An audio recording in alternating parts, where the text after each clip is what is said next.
The forest was not supposed to exist. According to every satellite map, atmospheric scan, and long-range probe, Planet E-739 was classified as a hostile dead world. High radiation, unstable gravity pockets, and indigenous life forms labeled non-sentient apex threats. Yet the forest breathed. Mist drifted between towering trees whose roots twisted like veins through the soil. Shafts of green sunlight filtered down, illuminating spores and floating particles that pulsed faintly, as if the planet itself were alive. And kneeling on the forest floor was a human who should have been dead. Ethan Cross crouched low, one knee pressed into damp earth, a small woven basket placed carefully between himself and the creatures in front of him. His pulse hammered in his ears, but his hands were steady. That was important. Across from him stood 3 predators. Each one was taller than a horse at the shoulder, their bodies elongated and armored with overlapping biomechanical plates that looked grown rather than forged. Their heads were elongated, jaws split wide with rows of serrated teeth glistening with saliva. Thick, cable-like tendrils ran from the back of their skulls down their spines, twitching with awareness. Their eyes were sharp, intelligent, and locked entirely on him. One wrong move and Ethan would be torn apart in less than a second. Instead, he slowly unscrewed the cap from a small metal canister.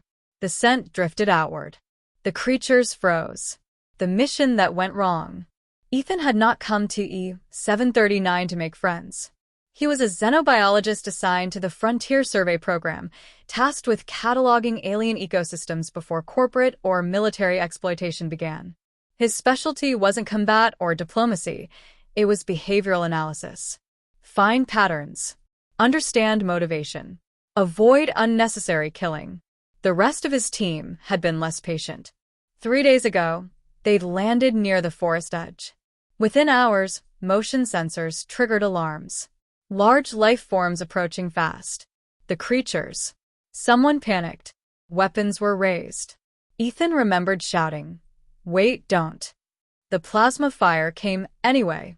The creatures responded not with mindless rage, but with terrifying coordination. By the time Ethan regained consciousness, the ship was destroyed. His crew was gone.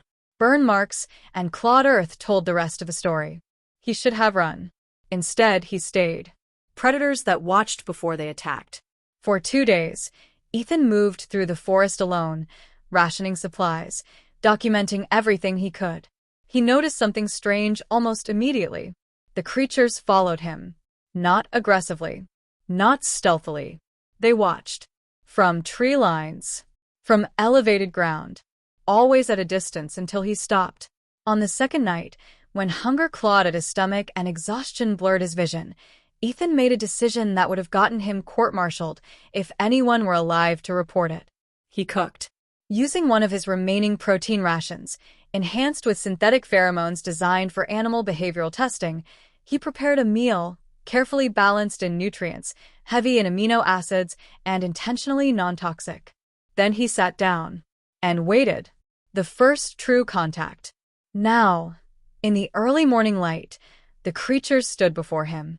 Close. Close enough that he could see scars etched into their armor.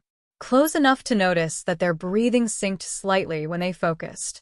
They didn't attack the first time, Ethan whispered to himself. They retaliated. He slowly set the canister down and opened the basket, revealing chunks of cooked protein and nutrient-rich fungi gathered from the forest floor. The middle creature stepped forward. It was larger than the others. Its tendrils were darker, its armor marked with pale lines that suggested age or rank. It sniffed the air. Ethan didn't move. Minutes passed. Then, impossibly gently, the creature lowered itself closer to the ground. One clawed limb extended, not toward Ethan but toward the basket. It took a piece of food. The forest seemed to exhale. The other 2 followed suit. No attack. No roar. Just eating. Ethan's hands trembled for the first time. They were never beasts. Over the following days, an understanding formed. Not language. Not gestures. Respect. The creatures, whom Ethan privately named Thren, never approached unless he sat or knelt. They never attacked unless threatened. They shared food when prey was abundant, leaving carcasses near his camp. Ethan realized something revolutionary. They weren't solitary predators. They were guardians. The forest was not prey territory, it was protected land. And Ethan's crew had fired first. "I'm sorry," he murmured one evening, sitting across from them as they fed. "We didn't know." The eldest Thren lifted its head and fixed him with an unblinking gaze. For a brief, impossible moment, Ethan felt something brush his mind. Not words, but intent. Understanding. When the sky fell again. On the seventh day, the sky screamed. A dropship tore through the canopy, engines blazing, weapons hot. Corporate markings gleamed on its hull. Recovery team. Extraction or extermination. Ethan stood instantly, turning toward the Thren. "No," he said urgently. "They'll kill you." The creatures rose, bodies tense, not with fear, but readiness. "They don't have to," Ethan said. "Please." The eldest Thren stepped closer than ever before. Its massive head lowered until its forehead nearly touched Ethan's. That same pressure returned, stronger this time. "Defend the forest." Ethan turned and ran toward the clearing, arms raised as the dropship landed. "Stop," he shouted into the roar of engines. Soldiers poured out, weapons trained past him. "Stand down," Ethan yelled. "They're sentient. They're territorial defenders, not hostiles." "Get out of the way, Doctor," the commander barked. "We're not losing another team." Behind Ethan, the forest moved. 3 massive shapes emerged from the mist. Weapons locked on instantly. Ethan stepped between them. "If you fire," he said, voice shaking but firm, "you prove we were the monsters all along." Silence. Then something no one expected happened. The eldest Thren knelt. A new classification. Weeks later, Planet E-739 was reclassified. Sentient indigenous guardian species. Protected status. No mining. No colonization. First contact protocols rewritten. Ethan submitted his report from orbit, hands still shaking as he typed the final line. "They were never predators hunting us. They were watchers deciding whether we deserved to stay."